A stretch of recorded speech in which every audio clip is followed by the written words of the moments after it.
Hi friends, welcome to Pictures and Paintings.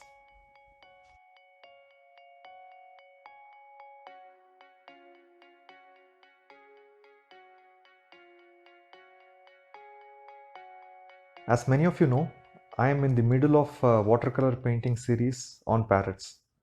And as a part of the series, I wanted to paint parrots in their natural habitat, exhibiting behavior which we don't normally notice. But trust me, being a parrot lover, I can tell you sometimes they can be very hilarious, noisy, and exhibit lot of character in their behavior. And while I was scouting for a real good, unique picture that I can do as my next painting, I came across a beautiful photograph from Australian wildlife and nature photographer by name Emmy.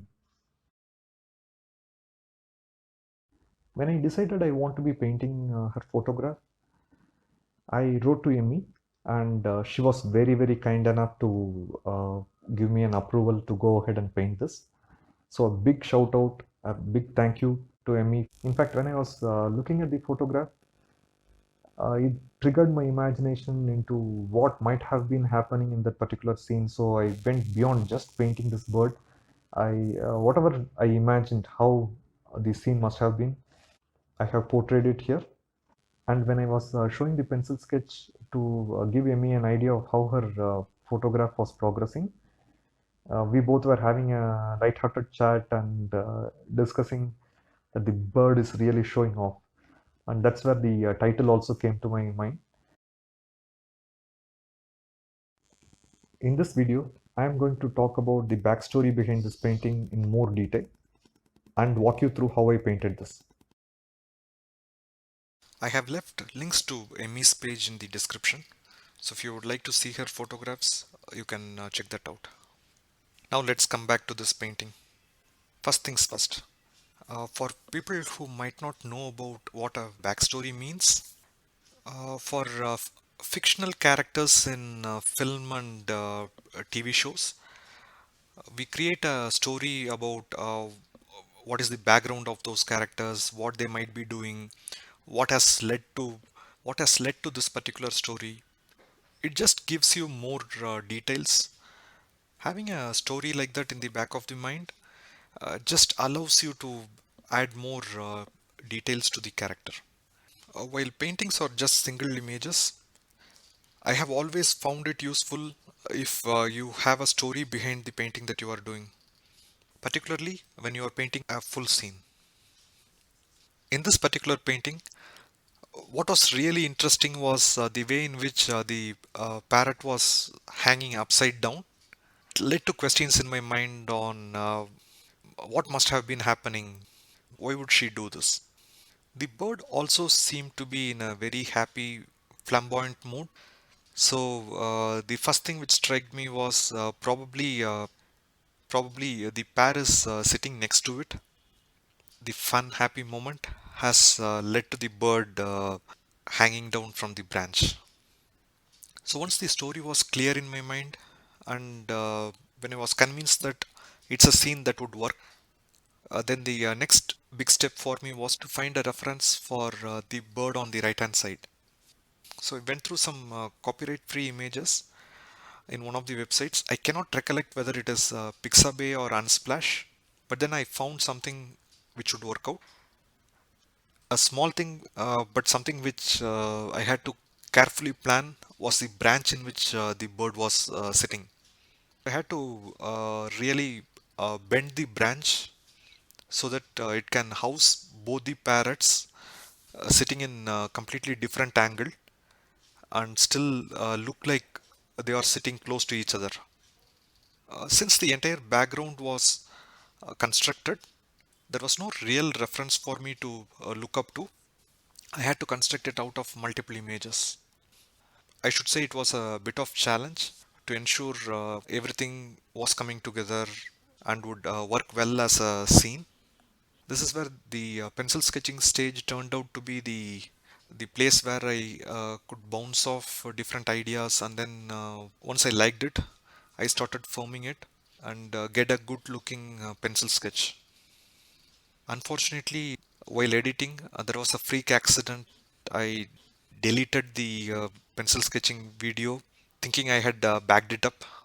Now I don't have anything to show my pencil sketching stage, but luckily I had the entire painting process intact. While painting, the big dilemma for me was to start with the bird or the environment. While I would have ideally started with the birds, to be honest, I was a little nervous.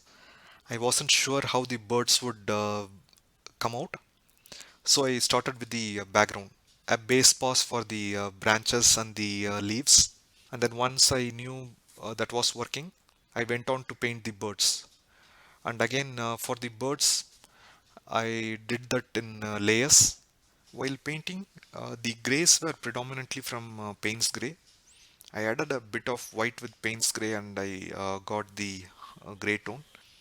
Getting the right pink was a little challenging. I used Crimson Lake with a bit of white to get the lighter tones and mixed it up with grays and blues for the darker shadow bits. I did not want to go all bold in one shot, so I started slowly building that in layers. When we compose our own scene, it is very important we pay attention to details. Like in this particular Galah Cockatoos, the way in which we can differentiate a male bird from a female bird is from their eyes. The female bird has a lighter iris, which is reddish brown in color, and the males have a darker brown or black iris. Since I had already painted a pair of Galah cockatoos earlier, I ensured I get this right. So as in the reference photograph, I left the female bird to be the one which is hanging upside down, and the male parrot to be the mellowed down bird sitting next to it. In a way, painting the bird upside down was a little weird for me. So once in a while, I kept rotating the painting board to ensure the proportions were right and the bird was looking all right from the other angle. And to a good extent, it was an interesting challenge too. This painting was also a great opportunity to paint the feather pattern with the feathers wide open and a little bit of light coming from the side. It was a great opportunity to show the translucent effect on the tail feathers. Small little details like where the feathers overlap with each other, a little bit more darkness or the shadow of the feather underneath. Those were real good moments to paint. Once the initial pose of the bird was coming out well, I started painting the lighting information. I started darkening the region which is not facing the light and left the side which is facing the light as bright as possible. At this stage, I was feeling the painting was coming together, everything was good, but overall, it was looking a little bit desaturated. So, I decided to do one more saturation pass. So, I diluted the pure saturated colors and then tried doing one more pass on top of the painting which I have already got, and this worked out well too. By the way, do you know why parrots hang upside down?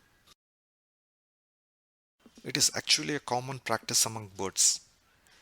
They typically do that when they feel happy and safe because it's actually a position which makes them vulnerable.